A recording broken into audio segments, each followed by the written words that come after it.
അമ്മ മാതാവിനും തിരുക്കുമാരനും 1000 നന്ദി. ഞങ്ങൾ 20 വർഷമായി മെൽബണിൽ ജീവിക്കുന്ന ഒരു ഫാമിലിയാണ്. എൻ്റെ പേര് കുര്യൻ, വൈഫ് സപ്ന, മൂത്തമോൾ നെല്ല, രണ്ടാമത്തെ മകൾ ബെല്ല, മൂന്നാമത്തെ ആൾ എല്ല. ഇത് ജോർജ്. ഇതിൽ രണ്ടാമത്തെ മകളായ ബെല്ലയ്ക്ക് ഉണ്ടായ ഒരു കാർഡിയാക് അറസ്റ്റും അത് കഴിഞ്ഞുണ്ടായ ഒരു ബ്രെയിൻ ഇമ്പാക്റ്റും അതിൽ നിന്ന് അമ്മ മാതാവ് തിരുക്കുമാരനോട് മധ്യസ്ഥത വഹിച്ച് സുഖപ്പെടുത്തിയ ഒരു സാക്ഷ്യം പറയാനാണ് ഞങ്ങൾ ഇന്നിവിടെ നിൽക്കുന്നത്. അമ്മ മാതാവിനും തിരുക്കുമാരനും 1000 നന്ദി. ഈ പരിപാവനമായ അൾത്താരയിൽ ഞങ്ങൾക്ക് നിൽക്കുവാൻ ഒരവസരം ലഭിച്ചതിന്. 2023 ഒക്ടോബർ 17 രാവിലെ പുലർച്ചെ 1 മണിക്ക് എൻ്റെ മോളെ രാത്രി ഉറങ്ങിയിരുന്ന ബെഡിൽ നിന്നും തറയിലേക്ക് വീഴുകയാണ്. ഒരു കാർഡിയാക് അറസ്റ്റായിരുന്നു. ഞങ്ങൾക്കറിയില്ലായിരുന്നു. ഞങ്ങൾ അവളുടെ അടുത്ത് പോയി അവളെ വിളിച്ചപ്പോഴേക്കും അവൾ ഏകദേശം മരിച്ച ഒരവസ്ഥയിൽ, ഒരു ഫീബിൾ ഹാർട്ട് ബീറ്റ് ഉണ്ട്, ആ ഒരവസ്ഥയിലായിരുന്നു. അപ്പോൾ ഉടനെ തന്നെ ഞങ്ങൾക്കറിയാവുന്ന പോലെ CPR ഒക്കെ കൊടുത്തു. കുഞ്ഞിന് ഒരനക്കവുമില്ല. കുഞ്ഞിൻ്റെ ചുണ്ടൊക്കെ നല്ല വെളുത്ത നിറത്തിലോട്ട് വരികയാണ്. അപ്പോൾ തന്നെ ഞങ്ങൾ ആംബുലൻസ് വിളിക്കുകയാണ്. ആംബുലൻസുകാർ ഞങ്ങളോട് CPR കൊടുക്കാൻ പറയുന്നു. ഒരു പ്രയോജനവുമില്ല. പിന്നെ ഒരു 4 ആംബുലൻസുകളാണ് വന്നത്. 2 എമർജൻസി ആംബുലൻസും 2 ഇൻറ്റൻസീവ് കെയർ ആംബുലൻസും വന്നു. അവരെല്ലാവരും കൂടി 1.25 മണിക്കൂറോളം കുഞ്ഞിനെ CPR കൊടുക്കുന്നു. അപ്പം അവസാനം അവർ പറയുന്നത് 1.25 മണിക്കൂർ കഴിയുമ്പം ഒന്നും അവർ വലിയ ഇമ്പ്രൂവ്മെൻറ്റ്സ് കാണുന്നില്ല. ഇതുപോലെ തന്നെ ഒരു ഫീബിൾ ഹാർട്ട് ബീറ്റിൽ അവർ സദേൺ ഹെമിസ്ഫിയറിലെ തന്നെ ഏറ്റവും വലിയൊരു ഹോസ്പിറ്റലായ RCH കുഞ്ഞുങ്ങളുടെ ഹോസ്പിറ്റലിലേക്ക് കൊണ്ടുപോവുകയാണെന്ന് പറഞ്ഞു. അപ്പോൾ എന്നോട് പറഞ്ഞു, ഞാൻ വരുന്നില്ലെന്ന് പറഞ്ഞപ്പോൾ എന്നോട് പറഞ്ഞു, ഞാൻ വരണം, കുഞ്ഞിന് ലാസ്റ്റ് ഗുഡ് ബൈ പറയാൻ വേണ്ടി കൂട്ടത്തിൽ ചെല്ലണമെന്ന് പറഞ്ഞു. ഞാനപ്പോൾ ഏകദേശം 8 മാസം ഈ മോനെ ഗർഭിണിയായിട്ടിരിക്കുന്ന സമയമായിരുന്നു. എനിക്ക് ഇത് ഒട്ടും അക്സെപ്റ്റ് ചെയ്യാൻ പറ്റുന്നില്ല. കാരണം ഞങ്ങളുടെ വീട്ടിലെ ഏറ്റവും ഹെൽത്തി ആയിട്ടുള്ള മോളാണ്. എല്ലാവർക്കും പനി വന്നാലും അവൾക്കൊരു പനി വരത്തില്ല. ഞങ്ങൾക്ക് എല്ലാവർക്കും ചിക്കൻ പോക്സ് വന്ന് അവൾക്ക് വന്നില്ല. അങ്ങനെയുള്ള ഒരു കുഞ്ഞിനെ ഇങ്ങനെ ഒരു ദിവസം കാർഡിയാക് അറസ്റ്റ് വന്നു. അവൾ പോവുകയാണെന്ന് കേട്ടപ്പോൾ എൻ്റെ ഹസ്ബൻഡ് ഈ ആംബുലൻസിൻ്റെ കമാൻഡറിൻ്റെ കൂട്ടത്തിൽ ആ ഹോസ്പിറ്റലിലേക്ക് പോവുകയാണ്. അവിടെ ചെന്നപ്പോൾ ഡോക്ടേഴ്സ് പറഞ്ഞു, ബെല്ലായെ കിട്ടാനുള്ള ചാൻസസ് വളരെ കുറവാണ്. ഇവളുടെ ഓപ്പൺ ഹാർട്ട് സർജറി ചെയ്ത് ഇവളുടെ ഒരു ECMO എന്ന് പറയുന്ന ഒരു മെഷീനുണ്ട്, ഞങ്ങൾ കേട്ടിട്ട് പോലുമില്ല, ആദ്യമായിട്ട് കേൾക്കുകയാണ്. അതുമായിട്ട് ബന്ധപ്പെടുത്തി കുഞ്ഞിൻ്റെ ജീവൻ, വെന്റിലേറ്ററിലാണ്, കുഞ്ഞിൻ്റെ ജീവൻ അങ്ങനെ നിലനിർത്തുകയാണെന്ന് പറഞ്ഞു. പിറ്റേ ദിവസം 72 മണിക്കൂർ അങ്ങനെ വെക്കും. അത് കഴിയുമ്പോൾ അറിയാം കുഞ്ഞിനെ കിട്ടുമോ ഇല്ലയോ എന്ന്. ഏതവസ്ഥയിൽ കിട്ടുമെന്ന് അറിയത്തില്ലെന്നും പറഞ്ഞു. പിറ്റേ ദിവസം ഞാൻ കുഞ്ഞിനെ കാണാൻ മക്കളുമായിട്ട് ഹോസ്പിറ്റലിലേക്ക് ചെല്ലുകയാണ്. കുഞ്ഞ് ഒരു മരിച്ച പോലെ ഒരു കുഞ്ഞ് ഇരിക്കുന്നു. എല്ലാ തരത്തിലും ശരീരത്ത് എവിടെയൊക്കെ ഉണ്ടോ അവിടെ എല്ലാം ട്യൂബ്സാണ്. അപ്പം ഞങ്ങൾ നന്നായിട്ട് പ്രാർത്ഥിക്കുന്ന കുടുംബമാണ്. പക്ഷേ ഞങ്ങൾക്ക് കൃപാസനത്തെക്കുറിച്ച് കേട്ടിട്ടുള്ളതല്ലാതെ ഞങ്ങളിവിടെ ഉടമ്പടി എടുക്കുകയോ അങ്ങനത്തെ കാര്യങ്ങളൊന്നും ചെയ്തിട്ടില്ല. അപ്പോഴാണ് അന്ത്യകൂദാശ കൊടുക്കാൻ വേണ്ടി 2 അച്ഛന്മാർ വരികയാണ് ICUവിലേക്ക്. അവരുടെ കൂട്ടത്തിൽ ഞങ്ങളുടെ ചർച്ചിലെ കുറച്ച് ട്രസ്റ്റീസ്, അങ്ങനെയുള്ള ലീഡേഴ്സ് ഉണ്ട്. അതിലൊരാൾ എൻ്റെ കയ്യിലേക്ക് ഈ ഉടമ്പടി പത്രം, ഉടമ്പടി വസ്തുക്കളെല്ലാം തന്ന് ആ ബാഗ് എൻ്റെ കയ്യിൽ തരികയാണ്. എനിക്ക് എന്താണെന്ന് ഈ ഒരു അവസ്ഥയായതുകൊണ്ട് മനസ്സിലാകുന്നില്ല. ഞാനത് അവിടെ തന്നെ ICUവിൽ തന്നെ കീപ്പ് ചെയ്തു. അത് കഴിയുമ്പോൾ അത് തന്നു വിട്ടത് ഇവിടെ വന്ന് സാക്ഷ്യം പറഞ്ഞ എൻ്റെ ഒരു ഫ്രണ്ട് രമ്യയാണ്.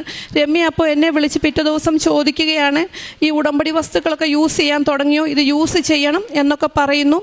ഞാനത് രമ്യ പറയുന്നത് പോലെ കുഞ്ഞിൻ്റെ നെറ്റിയിൽ തൈലം വരയ്ക്കുന്നുണ്ട്, ഉപ്പിടുന്നുണ്ട്, അങ്ങനത്തെ കാര്യങ്ങളെല്ലാം ചെയ്യുന്നു.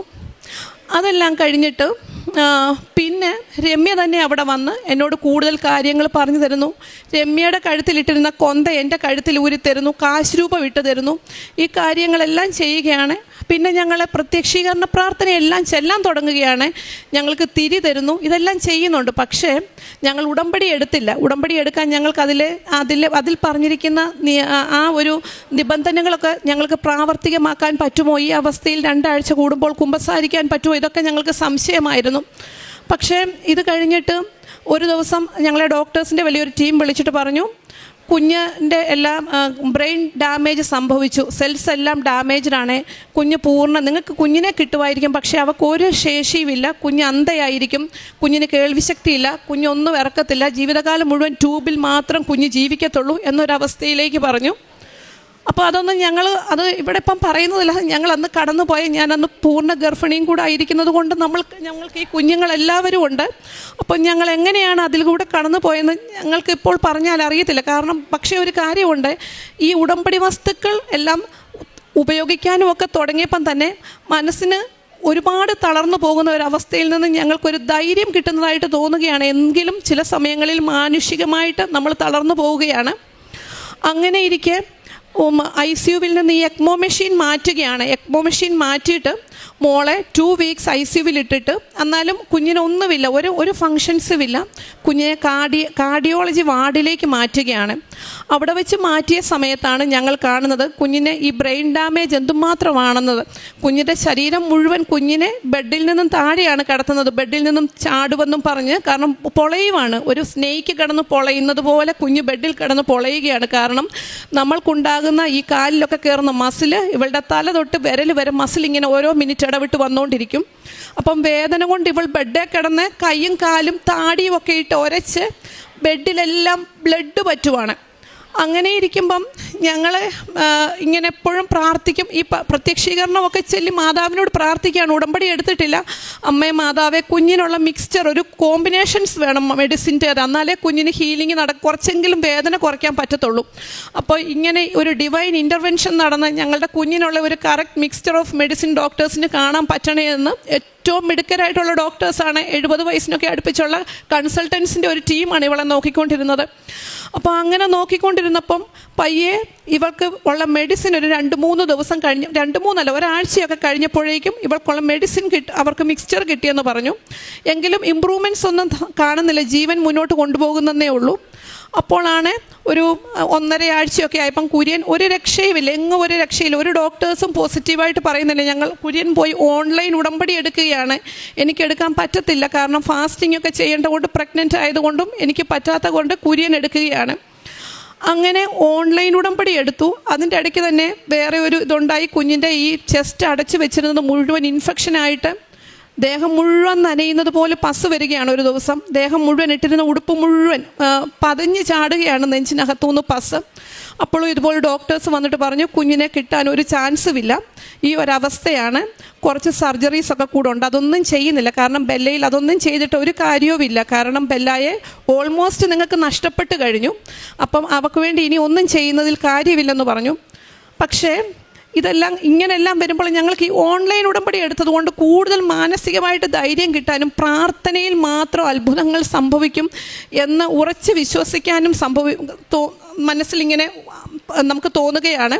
ഞങ്ങൾ അടുത്തിരുന്ന് എപ്പോഴും അച്ഛൻ പറയുന്നത് പോലെ ഉടമ്പടി ധ്യാനങ്ങളും ഈ കൃപാസനത്തിലെ ടോക്കുകളും എല്ലാം കുഞ്ഞിൻ്റെ അടുത്ത് വെച്ച് തന്നെ ബെഡിൻ്റെ അടുത്തിരുന്ന് കേൾക്കാൻ തുടങ്ങി. അങ്ങനെ ഒരു ദിവസം അത് കഴിഞ്ഞ് ഈ പസ്സിൻ്റെ സമയത്ത് കുഞ്ഞിനെ ഡോക്ടേഴ്സ് ഓപ്പറേഷൻ തിയേറ്ററിലേക്ക് മാറ്റുകയാണ്, പസ് മാറ്റാൻ വേണ്ടി. ആ സമയത്ത് ഞാൻ കൊന്ത ചൊല്ലിക്കൊണ്ടിരുന്നപ്പോൾ ഞാനും എൻ്റെ 3ാമത്തെ കുഞ്ഞുമുണ്ട്, 3.5 വയസ്സുള്ള, എനിക്ക് ഭയങ്കരമായിട്ടും സുഗന്ധം കിട്ടുകയാണ്. അപ്പോൾ ഞാൻ ഓർത്തു എനിക്ക് മാനസികമായിട്ട് ഇങ്ങനെ അച്ഛൻ പറയുന്നത് കൊണ്ട് തോന്നലായിരിക്കുമെന്നും കൊണ്ടിരുന്നപ്പോൾ എന്നോട് 3.5 വയസ്സുള്ള മോള് ചോദിച്ചു, മമ്മ വാട്ട്സ് ദാറ്റ് ബ്യൂട്ടിഫുൾ സ്മെല്ലെന്ന് ചോദിച്ചു. അപ്പോൾ എനിക്ക് മനസ്സിലായി ശരിക്കും ഇവിടെ ഇനി ഒരു അത്ഭുതം നടക്കും. ഒന്നുമില്ലാത്തടത്തുനിന്ന് ഞങ്ങൾക്ക് മകളെ ഏതെങ്കിലും ഒരു അവസ്ഥയിൽ ഞങ്ങൾക്ക് അവൾക്ക് കാഴ്ച കിട്ടണമെന്നും, അവളുടെ പെടലിയൊക്കെ ഒടിഞ്ഞു കിടക്കുകയാണ്, വായിക്കൂടെ എപ്പോഴും സലൈവ ഒഴുകും, 1.5 മിനിറ്റ് കൂടുമ്പോൾ ഞങ്ങളത് സക്ഷൻ ചെയ്ത് വലിക്കണം, അല്ലെങ്കിൽ അവളിങ്ങനെ കണ്ണൊക്കെ പുറത്തോട്ട് തള്ളി വല്ലാത്ത ഒരവസ്ഥയാകും. ഞങ്ങളുടെ കുഞ്ഞിനെ കാണാൻ വന്നവരൊക്കെ ഒന്ന് കാണാൻ വന്നിട്ട് വരത്തില്ല, കാരണം അത്രയ്ക്ക് ഭീകരമായിരുന്നു അവസ്ഥ. ആർക്കും കണ്ടു നിൽക്കാൻ മനുഷ്യർക്ക് പറ്റാത്ത ഒരവസ്ഥയായിരുന്നു. അവിടെ നിന്നും ഞങ്ങൾ ഇത് കഴിഞ്ഞ് കൊണ്ടുവന്നപ്പം കുഞ്ഞിൻ്റെ കണ്ണിൻ്റെ അടിയെല്ലാം കറുത്ത് വേറെ ഒരു രൂപത്തിലിരിക്കുകയാണ്. അപ്പോഴും ഞങ്ങൾ അടി ഉറച്ച് വിശ്വസിച്ച് പ്രാർത്ഥിക്കുകയാണ്.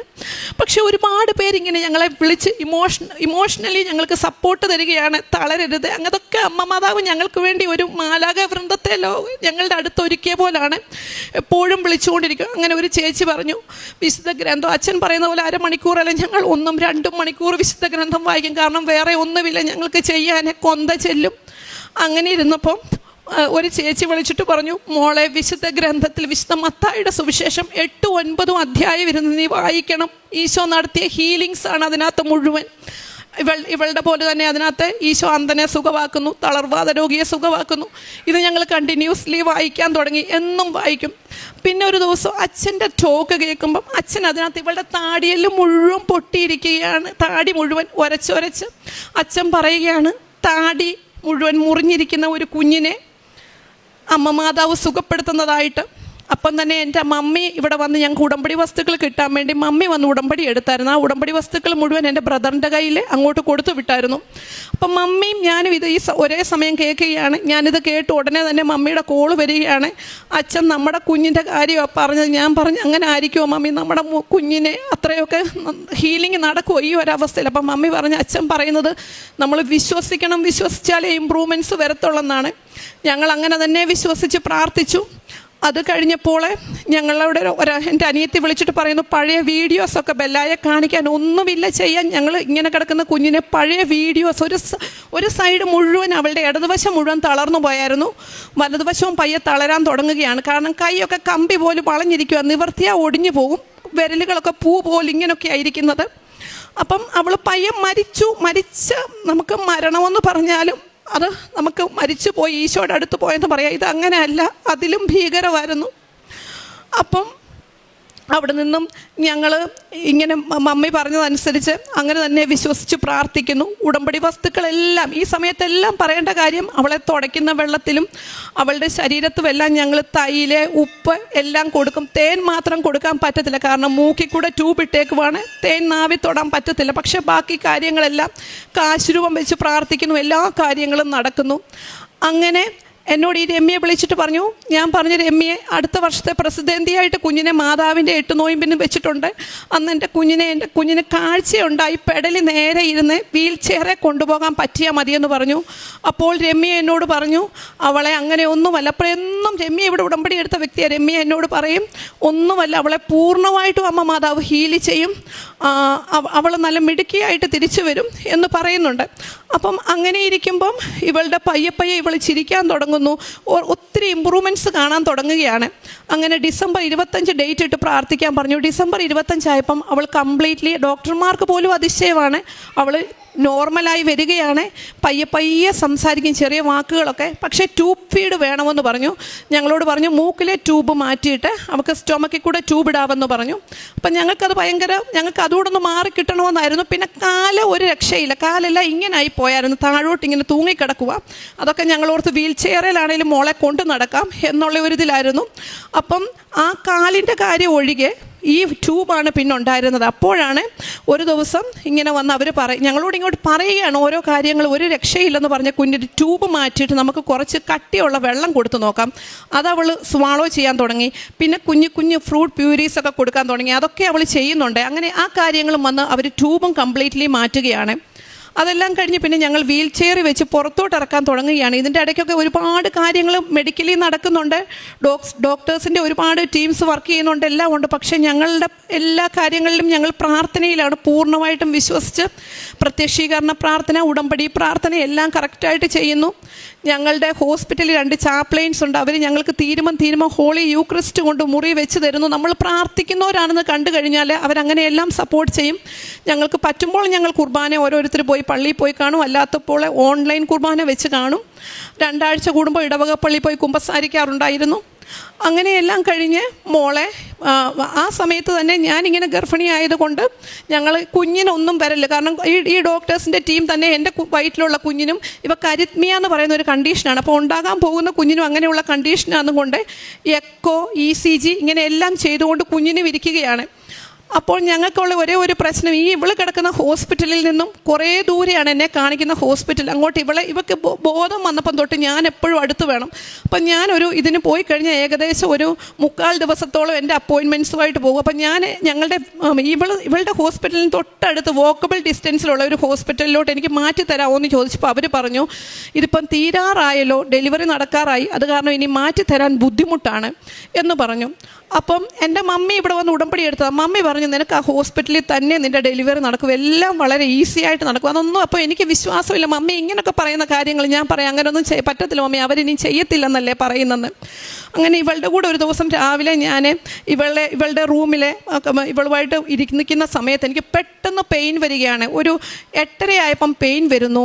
എന്നെ ഞാൻ ആദ്യം ഇതാന്ന് ഓർക്കുന്നില്ല, ഒരു 9 മണി വരെ ഞങ്ങൾ ആ പെയിൻ അല്ലായിരിക്കുമെന്നും കൊണ്ടിരിക്കുന്നു. അപ്പോൾ അവിടുത്തെ തന്നെ ഒരു മിഡ് വൈഫ് ഉണ്ടായിരുന്നു ഇവളെ നോക്കിയ ഹോസ്പിറ്റലിൽ. പുള്ളിക്കാരത്തി ഓടി വന്നിട്ട് പറഞ്ഞു ഇത് പ്രഗ്നൻസി പെയിൻ ആണെന്ന് പറയുന്നു. ഉടനെ തന്നെ ആംബുലൻസ് വരുന്നു. എന്നെ എടുത്തിട്ട് എൻ്റെ കണ്ടീഷൻ കണ്ടിട്ട് ഇവർ പറഞ്ഞു മറ്റേ ദൂരെയുള്ള ഹോസ്പിറ്റലിലോട്ട് നിന്നെ കൊണ്ടുപോകാൻ പറ്റത്തില്ല, കാരണം നീ ആംബുലൻസിൽ കിടന്ന് പ്രസവിക്കും, അത് കാരണം ഈ അടുത്തുള്ള ഹോസ്പിറ്റലിലോട്ട് കൊണ്ടുപോകാമെന്നും പറഞ്ഞ് എന്നെ ഈ അടുത്തുള്ള ഹോസ്പിറ്റലിൽ തന്നെ കൊണ്ടുപോയി.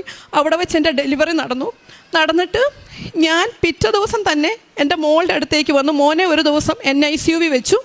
അത് കഴിഞ്ഞ് അങ്ങനെ 2ാമത്തെ ദിവസം ഞാനും മോനും ഒന്നിച്ച് ഇവളുടെ കൂടെ ഒരു 10-15 ദിവസം വീട്ടിലോട്ട് പോയില്ല, ഇവളുടെ കൂടെ തന്നെ വന്ന് സ്റ്റേ ചെയ്യുമായിരുന്നു. ഞങ്ങൾ നിലത്തായിരുന്നു. ഡെലിവറി കഴിഞ്ഞപ്പം തൊട്ട് ഇവൾക്ക് നേഴ്സുമാർ കുളിപ്പിക്കേണ്ട, ഞാൻ തന്നെ കുളിപ്പിക്കണം. എൻ്റെ ഡെലിവറി കഴിഞ്ഞ് 2 ദിവസമേ ഉള്ളൂ. ഞാനും മോനും ഇവളും നിലത്താണ് കിടക്കുന്നത് ബെഡിട്ട്. ഒരു കുഴപ്പവും ഇല്ലാതെ, എനിക്ക് അന്ന് വരെ ഭയങ്കര അലർജിയും കാര്യങ്ങളും ഒക്കെ ഉണ്ടായിരുന്നതാണ്. എനിക്ക് ഒരു കുഴപ്പവും ഇല്ലാതെ ആ ഹോസ്പിറ്റലിൽ ഇവളുടെ കൂടെ ആയപ്പം തൊട്ട് അങ്ങനത്തെ എൻ്റേതായിട്ടുള്ള ഒരു പ്രശ്നങ്ങളും ഡെലിവറി സംബന്ധമായിട്ടില്ല. ക്രോണിക് ഹെർണിയ ഉള്ളതാണ്.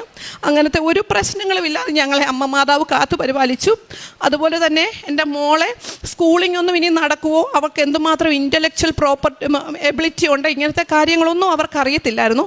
പക്ഷേ അവരതിൻ്റെ ടെസ്റ്റൊക്കെ ഇട്ട് സ്കൂളിൽ വിടാൻ പറ്റുമോ എന്നെല്ലാം അവൾ പാസ്സായി. അവളെ ഒരു ഡിസ്ചാർജ് ചെയ്തു. അത് കഴിഞ്ഞ് ഒരു മാസം പിറ്റേ മാസം അവൾക്ക് സർജറീസ് ഉണ്ട്. ഈ സമയത്ത് ചെയ്യാൻ പറ്റത്തില്ല, നിങ്ങളുടെ മോൾ ഇതിനൊന്നും ഏബിൾ അല്ല, കാരണം ഈ ശരീരം ഇത്രയും വയ്യാത്ത ശരീരത്തിൽ ചെയ്യാൻ പറ്റത്തില്ലെന്ന് പറഞ്ഞ സർജറികൾ എല്ലാം അടുത്ത 1-2 മാസം കൊണ്ട് അവർ ചെയ്തു. ആ 1 മാസം കഴിഞ്ഞപ്പോൾ, അതായത് ഡിസ്ചാർജ് ചെയ്ത് 1 മാസം കഴിഞ്ഞപ്പം തൊട്ട് ഇവളെ സ്കൂളിൽ വിടാൻ തുടങ്ങി. ഇവളിപ്പോൾ എല്ലാ കിഡ്സിനെയും പോലെ നോർമലായിട്ട് സ്കൂളിൽ പോകുന്നു, തിരിച്ചു വരുന്നു, ഒരു കുഴപ്പവും ഇല്ലാതെ മിടുക്കിയായിട്ടിരിക്കുന്നു. മെഡിസിൻസ് ഉണ്ട്, അതും അതിൻ്റെ ക്വാണ്ടിറ്റീസ് കുറച്ചുകൊണ്ടിരിക്കുകയാണ് ഡോക്ടേഴ്സ്. അപ്പോൾ ഇത് അവിടുത്തെ തന്നെ ഒരു വലിയൊരു ഹോസ്പിറ്റലിൽ അങ്ങനെ ഒത്തിരി മിറക്കിളായിട്ട് നടക്കുന്ന റിക്കവറീസൊക്കെ അവരവിടുത്തെ ഫേമസ് ന്യൂസ് പേപ്പറിലിടും. അങ്ങനെ ഞങ്ങളുടെ കുഞ്ഞിൻ്റേതും അവിടുത്തെ ഫേമസ് ആയിട്ടുള്ള ഒരു ന്യൂസ് പേപ്പറിൽ ഇങ്ങനെ അകത്തെല്ലാം ഇവളെപ്പറ്റിയുള്ള ഫീച്ചേഴ്സുമായിട്ട് വന്നു. പിന്നെ ഇതൊക്കെ അവളുടെ റൂമിൻ്റെ പുറത്ത് വെച്ചിരുന്നതാണ്. അതായത് എൻ്റെ മുറിയാണ്, എൻ്റെ മുറിയുടെ പുറത്ത് ശബ്ദം ഉണ്ടാക്കരുത്, എൻ്റെ മുറിയുടെ അകത്തേക്ക് ലൈറ്റ് കർട്ടനെല്ലാം ഇട്ട് ഇരുട്ടത്തായിരുന്നു ഇവളെ കിടത്തുന്നത്. കാരണം ലൈറ്റിലൊന്നും ഇവൾക്ക് ഭയങ്കര അസ്വസ്ഥത ഉണ്ടാക്കുമായിരുന്നു. അപ്പോൾ അങ്ങനെയുള്ള അതൊക്കെയാണ് ഈ എഴുതി വെച്ചിരിക്കുന്നത്, ഇവളുടെ റൂമിൻ്റെ പുറത്ത് എഴുതി വെച്ചിരിക്കുന്നത്. അവിടെ നിന്നൊക്കെ അമ്മ മാതാവ്, സഞ്ചാരി മാതാവ്, സമയ ചുരുക്കത്തിൻ്റെ മാതാവ്, ജീവിതം മുന്നോട്ട് അവൾക്കില്ല. ഒരു 1-2 വർഷം കൊണ്ട് 1-2 വർഷമൊന്നും കാണത്തില്ല, അതിന് മുന്നേ തന്നെ അവൾ ഇല്ലാതാവുമെന്ന് പറഞ്ഞെടുത്തുനിന്ന് അവൾ കംപ്ലീറ്റ്ലി നോർമലായിട്ട്, എനിക്ക് പഴയതിനേക്കാളും മിടുക്കിയായിട്ട് ബെല്ലായെ എനിക്ക് തിരിച്ചു തന്നു. അവൾ മിടുക്കിയായിട്ടിരിക്കുന്നു. അമ്മ മാതാവിനും തിരുക്കുമാരനും 1000 നന്ദി. പിന്നെ കാരുണ്യ പ്രവർത്തികളായിട്ട് ചെയ്യുന്നത്, ഒന്നാമത്തെ കാര്യം, എന്നെപ്പോലെ എനിക്കറിയില്ലായിരുന്നു. നമുക്ക് വിഷമമുണ്ട്, കുഞ്ഞുങ്ങൾ നഷ്ടപ്പെടുന്ന അമ്മമാർ, കുഞ്ഞുങ്ങൾ അസുഖക്കാരായിട്ടുള്ള അമ്മമാർ, ഇങ്ങനെയുള്ളവർ, അപ്പന്മാർ, അതായത് പേരൻസ്, അവരെയൊക്കെ പറ്റി നമ്മളിങ്ങനെ നമുക്ക് ഭയങ്കര വിഷമത്തിൽ അവരോട് മിണ്ടുകയൊക്കെ ചെയ്യുമെന്നല്ലാതെ അവർ കടന്നു പോകുന്ന ഒരു എന്താണെന്നുള്ളത് ഇതോടെയാണ് ഞങ്ങൾക്ക് മനസ്സിലായത്. അതുകൊണ്ട് ഞങ്ങൾ അങ്ങനെയുള്ള ആരെ കണ്ടാലും ഞങ്ങളെക്കൊണ്ട് പറ്റുന്ന സഹായം അവർക്ക് ഇമോഷണലി ആണേലും അല്ലാതെ ഇപ്പം സാമ്പത്തികമായിട്ടാണേലും ഞങ്ങൾ ചെയ്യാറുണ്ട്. പിന്നെ അതുപോലെ തന്നെ എവിടെ വേണേലും, ഇപ്പോൾ ആൾക്കാരൊക്കെ കൂടുതൽ വിഷമിക്കുന്നവരൊക്കെ ഞങ്ങളെ ഇങ്ങോട്ട്, കാരണം നമ്മളിപ്പോൾ അങ്ങനെ അങ്ങോട്ട് ഓരോരുത്തരെയും തേടിപ്പിടിച്ച് അവരോട് ഇങ്ങനെ കൃപാസനത്തെ പറ്റി ഞാൻ എവിടെ ചെന്നാലും, ഞങ്ങളുടെ മോക്ക് ട്രാവൽ റെസ്ട്രിക്ഷൻ ഉണ്ടായിരുന്നു. അല്ലായിരുന്നെങ്കിൽ എനിക്ക് ഈ പാവനമായിട്ടുള്ള അൾത്താരയിൽ ഇതിലും നേരത്തെ വന്ന് നിന്ന് സാക്ഷ്യം പറയാനായിരുന്നു. ഞങ്ങളുടെ കുഞ്ഞിന് ട്രാവൽ റെസ്ട്രിക്ഷൻ മാറ്റിയിട്ട് കുറച്ച് നാളെ ആയുള്ളൂ. അതുകൊണ്ടാണ് ഞങ്ങൾ 2 ആഴ്ചയിലേക്കാണ് വന്നേക്കുന്നത്. ആ സമയത്ത് ഞങ്ങൾ വന്ന വഴിക്ക് തന്നെ ഞങ്ങൾ ആദ്യം ഇവിടെയാണ് കയറിയത്, എയർപോർട്ടിൽ നിന്ന്. എന്നിട്ട് ഞങ്ങൾ ഇവിടുന്ന് കുറേ പത്രക്കെട്ട് വാങ്ങിച്ചുകൊണ്ട് പോയിട്ട് ഞങ്ങളൊരു താങ്ക്സ് ഗിവിങ് കൃപാസനം, മാതാവിൻ്റെ ഫോട്ടോ വെച്ച് ഒരു താങ്ക്സ് ഗിവിങ് പാർട്ടിയും മോൻ്റെ ബാപ്റ്റിസവും കൂടെ ഒന്നിച്ചാണ് നടത്തിയത്. വന്നവർക്കെല്ലാം പത്രം കൊടുത്തു. ഇനിയും ഞങ്ങൾക്ക് അവിടെ ആയതുകൊണ്ട് അങ്ങനെ പത്രം കൊടുക്കാൻ പറ്റത്തില്ല. പക്ഷേ എൻ്റെ ഈ നാക്കുകൊണ്ട് ഞാൻ കാണുന്നവരോട് ആരോടാണേലും എല്ലാവരോടും കൃപാസനത്തെ പറ്റിയാണ് പറയുന്നത്. ഇവിടെ വന്നിട്ടാണേലും ഇപ്പം പർച്ചേസിങ്ങിനൊക്കെ ഷോപ്പിൽ പോയാലും ആരെ കണ്ടാലും എൻ്റെ ഈ കൃപാസനത്തിൽ, അന്ന് എൻ്റെ രമ്യ എൻ്റെ കഴുത്തിലിട്ടിരിക്കുന്ന കാശുരൂപമാണ്, ഈ കാശുരൂപത്തെ പിടിച്ചുകൊണ്ട് ഞാൻ പറയും, അപ്പോൾ അങ്ങനെ ഇനിയുള്ള കാലങ്ങളിലും എനിക്ക് വേറെ ഒരു ആഗ്രഹവുമില്ല. എൻ്റെ മക്കളെ 4 പേരെയും എൻ്റെ കുടുംബത്തെയും മരിഭക്തരായിട്ട് മുന്നോട്ട് കൊണ്ടുപോവുക എന്ന് മാത്രമാണ് എൻ്റെ ആഗ്രഹം. കൃപാസന പ്രസാദപര മാതാവിനും തിരുക്കുമാരനും 1000 നന്ദി. ഇത്രയും വലിയൊരു ഹീലിംഗ്, ഫിസിക്കൽ ഹീലിംഗ് എൻ്റെ മകൾക്ക് കൊടുത്തതിനും, അതുപോലെ തന്നെ അതേസമയം തന്നെ ലാസ്റ്റ് ട്രിമസ്റ്ററിൽ ഈ മോനെ പ്രഗ്നൻ്റ് ആയിരുന്ന സപ്നായ്ക്കും ഞങ്ങൾക്ക് എല്ലാവർക്കും മെൻ്റലി വളരെയധികം സ്ട്രെങ്ത് തന്നതിനും, അത് ഈ ഉടമ്പടി പ്രാർത്ഥനകളിലൂടെയും വിശ്വാസ പ്രമാണം ചൊല്ലി ഉടമ്പടി വസ്തുക്കൾ ഉപയോഗിക്കുന്നതിലൂടെയുമുള്ള അങ്ങനെ പ്രയോഗിച്ചുള്ള ധൈര്യമാണ് ഞങ്ങളെ ഫെയ്ത്തിൽ ഏറ്റവും നിലനിർത്തിയത്. അതിന് 1000 നന്ദി. അതുപോലെ തന്നെ ഇത്രയും നാൾ താമസിച്ചതിന് ഒരു ക്ഷമാപണവും. സപ്ന പറഞ്ഞതുപോലെ ഞങ്ങൾക്ക് ട്രാവൽ റെസ്ട്രിക്ഷൻസ് ഉണ്ടായിരുന്നതുകൊണ്ടാണ് ഞങ്ങൾക്ക് ഇതുവരെ വരാൻ സാധിക്കാതിരുന്നത്. തിരുക്കുമാരനും കൃപാസന പ്രസാദപര മാതാവിനും 1000 നന്ദി. സങ്കീർത്തനങ്ങൾ 116 6 മുതൽ 8 വരെ തിരുവചനങ്ങൾ. എളിയവരെ കർത്താവ് പരിപാലിക്കുന്നു. ഞാൻ നിലം പറ്റിയപ്പോൾ അവിടുന്ന് എന്നെ രക്ഷിച്ചു. എൻ്റെ ആത്മാവെ, നീ ശാന്തിയിലേക്ക് മടങ്ങുക. കർത്താവ് നിൻ്റെ മേൽ അനുഗ്രഹം വർഷിച്ചിരിക്കുന്നു. അവിടുന്ന് എൻ്റെ പ്രാണനെ മരണത്തിൽ നിന്നും, ദൃഷ്ടികളെ കണ്ണീരിൽ നിന്നും, കാലുകളെ ഇടർച്ചയിൽ നിന്നും മോചിപ്പിച്ചിരിക്കുന്നു. കുര്യൻ ജോർജ് എന്ന ഈ സഹോദരൻ ജീവിത പങ്കാളിയോടും മക്കളോടും ഒപ്പം ചേർന്ന് കൃപാസനം ഉടമ്പടി മാതാവിലൂടെ ലഭിച്ച വലിയൊരു രോഗസൗഖ്യത്തെ അമ്മ മാതാവിൻ്റെ തിരുനടയിൽ സന്തോഷത്തോടെ സാക്ഷ്യപ്പെടുത്തുകയാണ്. നാം ഇത്ര നേരവും കേട്ടുകൊണ്ട് നിന്ന ബെല്ല എന്ന മകൾ ഇതാണ് ബെല്ല.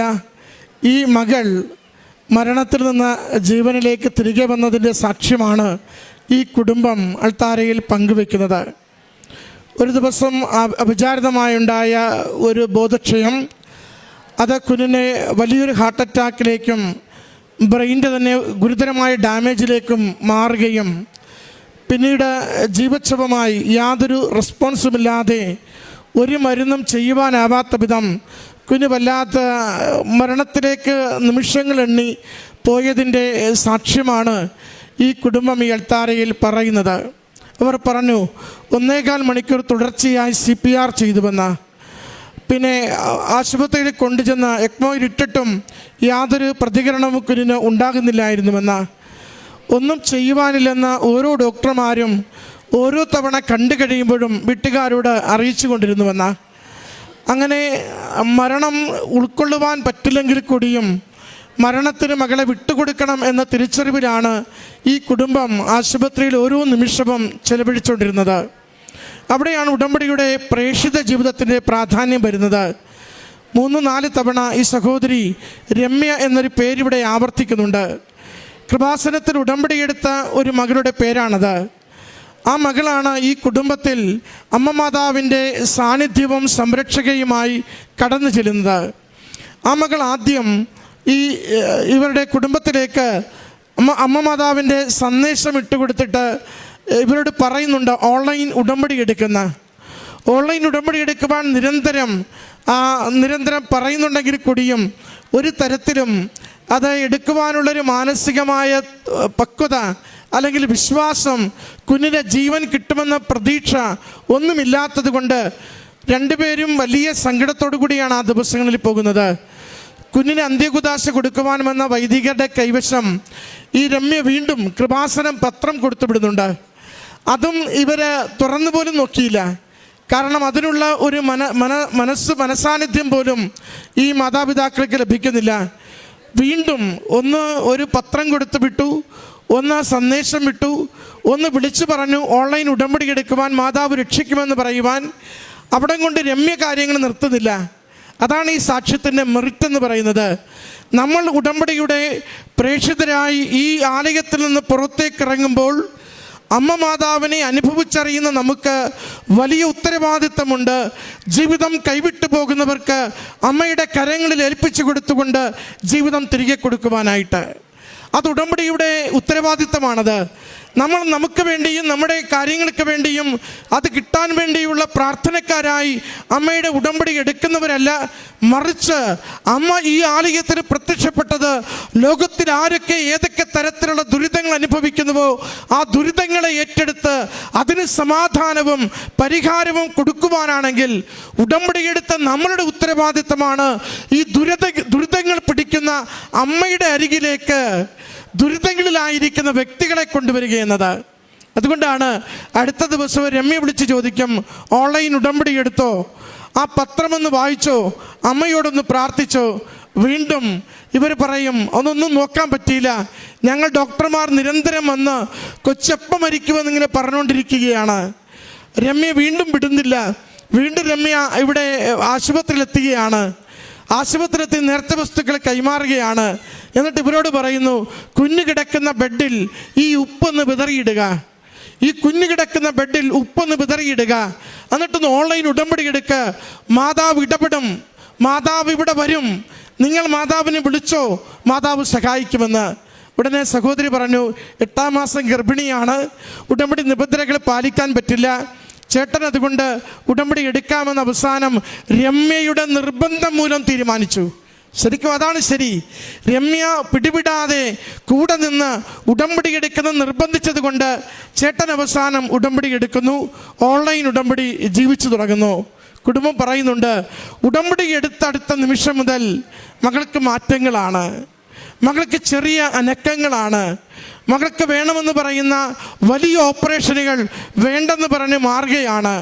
കുഞ്ഞു പതിയെ പതിയെ പതിയെ പതിയെ ജീവനിലേക്ക് തിരികെ വരികയാണ്. വിശദമായി തന്നെ ആ രോഗക്ലേശങ്ങൾ മുഴുവനും മരണത്തിൻ്റെ വക്കിലെത്തിയ അവസ്ഥകളും ഈ സഹോദരി സൂചിപ്പിച്ചു. പ്രിയമുള്ളവരെ, മരണത്തിൻ്റെ വക്കിൽ നിന്ന് പോലും ജീവനെ തിരികെ നൽകുവാൻ ഉടമ്പടിയുടെ നേർച്ച വസ്തുക്കൾക്ക് ശക്തിയുണ്ടെന്ന്, അത് വിശ്വാസത്തോടെ പ്രയോഗിക്കുമെങ്കിൽ ഏത് വിഷയത്തിന്മേലും ദൈവം നമുക്ക് അനുകൂലമായ തീരുമാനമെടുക്കുമെന്ന് ഈ മകൾ ആവർത്തിച്ച് ഈ അൾത്താരയിൽ സാക്ഷ്യപ്പെടുത്തുകയാണ്. ഈ കുഞ്ഞിന്ന് കളിച്ചിരികളോടുകൂടി ഈ അൾത്താരയിൽ നിൽക്കുമ്പോൾ, അവൾ പഠിക്കുവാനായി ഓടിച്ചാടി പോകുമ്പോൾ, അവളുടെ കണ്ണിന് കാഴ്ച ഇന്ന് പൂർണ്ണമായുള്ളപ്പോൾ, അവളുടെ കാലുകൾക്കൊരു തളർച്ച പോലുമില്ലാതെ ഇന്ന് ഈ അൾത്താരയിൽ നിൽക്കുമ്പോൾ, അവളുടെ ശരീരത്തിനോ തലച്ചോറിനോ ആന്തരിക അവയവങ്ങൾക്കോ യാതൊരു കേടുപാടുമില്ലാതെ പൂർണ്ണമായും അവൾ ഇന്ന് ഈ അൾത്താരയിൽ നിൽക്കുമ്പോൾ ലോകത്തോട് വിളിച്ചു പറയുന്നുണ്ട്, ഇവിടെ ജീവനോട് പ്രത്യക്ഷപ്പെട്ട അമ്മ, സമയച്ചുരുക്കത്തിൻ്റെ അമ്മ, സഞ്ചാരി മാതാവ്, അമ്മയെ തേടി വരുന്ന, എവിടെയായിരുന്നാലും അമ്മയിൽ ശരണപ്പെടുന്ന മക്കൾക്ക് അത്ഭുതകരമായ അനുഭവങ്ങൾ നൽകി, അനുഗ്രഹങ്ങൾ നൽകി ജീവിതത്തെ സമ്പന്നമാക്കും, സമൃദ്ധമാക്കും, ദൈവനാമത്തെ മഹത്വപ്പെടുത്തുമെന്ന് സഹോദരി പറയുന്നുണ്ട്. അതിനോട് ചേർത്ത് തന്നെ എനിക്കത് ആ പ്രസവത്തിൻ്റെ ദിവസങ്ങളാണ്. അടുത്തുള്ള ഒരു ആശുപത്രി ചോദിച്ചു, ഒരു തരത്തിലും അത് അനുവദിച്ച് കിട്ടിയില്ല.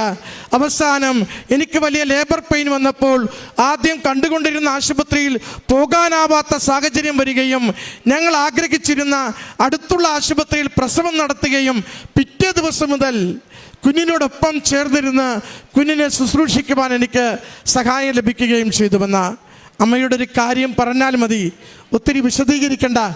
അമ്മ ഏറ്റെടുക്കും. അമ്മ ഏറ്റെടുത്താൽ ഉടമ്പടി വിശ്വസ്തമാണോ, അമ്മയിൽ ശരണപ്പെടുന്നുണ്ടോ, വിശ്വാസത്തിൽ സംശയമില്ലെങ്കിൽ അത് അനുഭവമായി അമ്മ നമുക്ക് നേടിത്തന്നിരിക്കും. അതിൻ്റെ അത്ഭുതകരമായ ദൈവിക ഇടപെടലിൻ്റെ സാക്ഷ്യമാണ് ഈ കുടുംബം സന്തോഷത്തോടെ ഈ അൾത്താരയിൽ പങ്കുവയ്ക്കുക. ഈ കുടുംബത്തിന് ലഭിച്ച എല്ലാ ദൈവാനുഭവങ്ങൾക്കും അത്ഭുതകരമായ രോഗസൗഖ്യത്തിനും അമ്മ മാതാവിനും ഈശോയ്ക്ക് നന്ദി പറഞ്ഞുകൊണ്ട് കരങ്ങളടിച്ച് ഈ സാക്ഷ്യം സമർപ്പിക്കാം.